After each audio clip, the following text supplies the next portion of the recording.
So today I just wanted to talk about a couple of pens, the Jinhao pens, in particular the fountain pens here.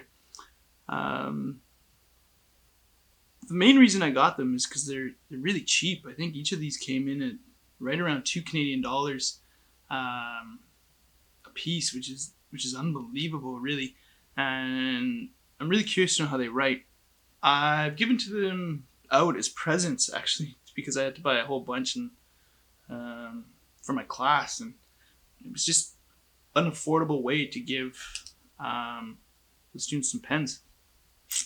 So one year I gave them this red one here, and I kind of like this one. It's kind of neat. I don't know if you can see that there, but right in like the clip is actually a pelican's beak.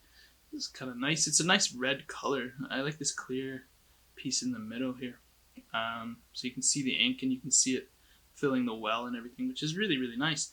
The other one I got for my students this year was this blue one here.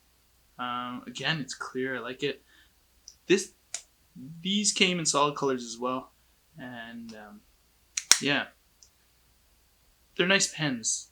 They aesthetically they look nice. Of course, this mimics very closely the Lamy All Star series, right? Or Safari series. Lamy All Star Safari, one of those, the Lamy pens. So we'll start with this red one. We'll fill it up. We'll see how it writes, and I'll tell some stories about it as we go. Well, I only have one or two stories, but we'll start there. So we'll just back, unscrew. So one of the interesting problems that we ran into was some of the students would tighten the cap and I guess would be the backing, the stem too tightly, and then they couldn't get them off. So we just had to chuck the pen because it was just impossible to take out.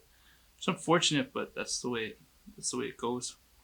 Some of them, I think the nibs fell off, and for a lot of them, just writing with a fountain pen was so new that it was difficult for them. Just clean that up.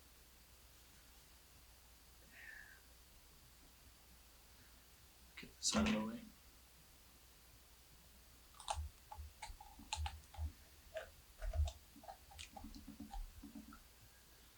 Just looking at the nib, it's kind of nice because it's got a little ball on the end. I believe this is the fine one. Yes, it is the fine one, which is good because my chicken scratch is there. It looks to be flowing already, but we'll see once we put pen to paper.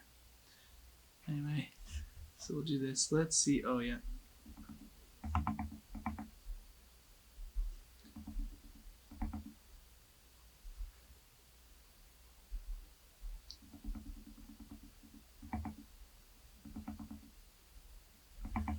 It actually writes quite nicely. It's fairly smooth actually. It's less scratchy than the Muji pen that I bought earlier, but it feels really wet. The nib, I don't know how to explain that, but the nib feels really, really wet. I'm putting a little bit of pressure to get clean lines down, but if I lighten up a little bit, it's okay. I mean, that's really thin. How much pressure you can put? Yeah, you can put a little bit of pressure. It still flows. It's kind of nice. So that's the red one there. Not too bad, I'd say. If you're looking at, entering the fountain pen market, this is probably a good deal. I think I got a pack of 8 for $16 or $17 or something like that. So it's super affordable. Aesthetically, it's really nice. It looks like it writes well. I don't know through extensive use how much you're gonna get out of it, but it's starting off really well. So let's now take a look at this blue one here. The interesting thing about this blue one is, one of my students, she just capped it, and the nib stayed in the cap, and the pen, and so again we had to toss it. I like these. I prefer these ones only because of the push cap. I don't really like twisting off the cap. I find it kind of a nuisance. That's just personal preference, really. These threads look a little bit nicer. Like they've been milled a little bit more precisely than in the red pen there, which is probably better for the life of the pen. or it not getting stuck. It does feel more solid than this red one for sure. The weight's kind of nice on it. It's lighter than the Lamy, but not by a whole lot. Actually, the cap feels a little bit heavier than the whole body of the pen barrel. So let's fill it up. Let's see how it works.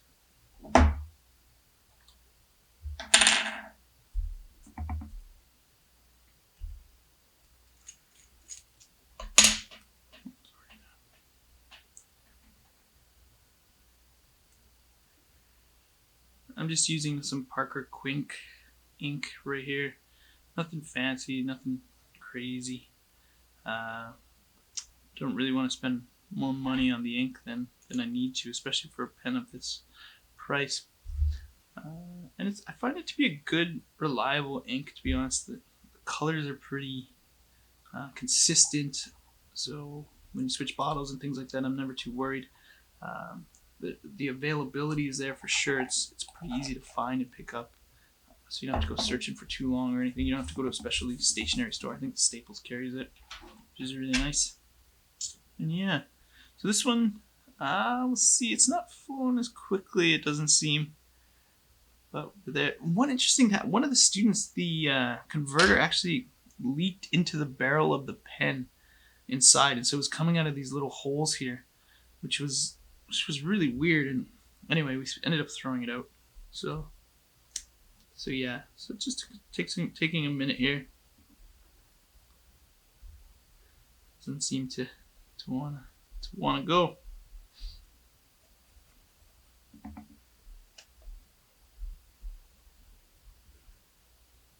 Oh, there's some flex in the tines, which is good. Let's come back.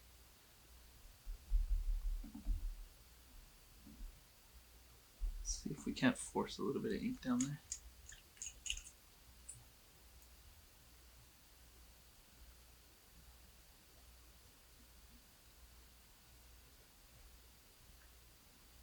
Oh, there we go. A nice big drop. Right on the page. I should have done that upside down, but I didn't. That's okay. Let's see where we're at now. See, no, it's not coming up. Oh. So the ink is there, obviously. It's not going to write.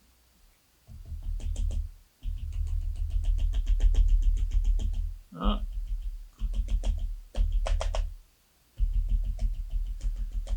It just likes to be aggravated, I guess. There we go. You know, once that gets writing, that's pretty good. I almost prefer this to the red one. Yeah, it just feels a little bit nicer. It feels a little bit more solid. Maybe it just feels more familiar because I am used to writing with a Lamy. This one takes some work.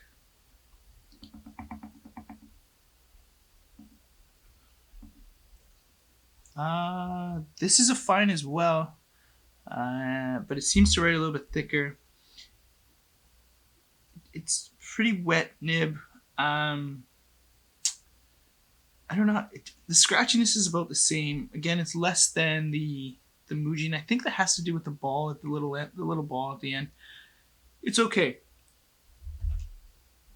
So I don't know. These are hard to compare. If you were to choose one, which one should you choose? And I think it really comes down to the aesthetic. This one feels lighter. I think the construction is less reliable than the blue one here, but I like how the barrel feels heavy on this one. I don't like how it screws in. With this one, the barrel is quite light, which is nice, and the cap feels heavy. Now, if we post it, yeah, it's just too long. I don't know. Something to think about. Of course, this one didn't write really well. I don't know if that's saying anything about the range of Jinhao pens. From what I've seen, every pen acts in its own peculiar way. Everyone is individual, and maybe that's the charm of Jinhao pens, is that you don't know what you're gonna get, but you're gonna get a pen. It may work, it may not work, it may work later, it may work tomorrow, it may not even allow you to fill it up. It's just something you have to find out. So if you're going to buy them, buy a pack of 8, because if you buy just one, you're not guaranteed to get a pen that's going to work for you. The Parker ink seems to work fine. I wouldn't spend any more money on ink than that for something like this. It's a good pen to get started with for sure. As you start to develop your familiarity and confidence with a fountain pen, you can definitely upgrade. The Muji would be next great step, or the Safari, the Lamy Safari or something like that. But not a bad place to start. If you need to buy 30 of them, it's great deal. Yeah, so I hope you enjoyed that review. Just a few comments on the Jinhao pens. Yeah, thanks for watching. If you want to see more videos, please subscribe. Leave a comment with your experience with Jinhao pens, or leave a comment letting us know what your experience with Jinhao pens has been. And yeah, we'll see you later.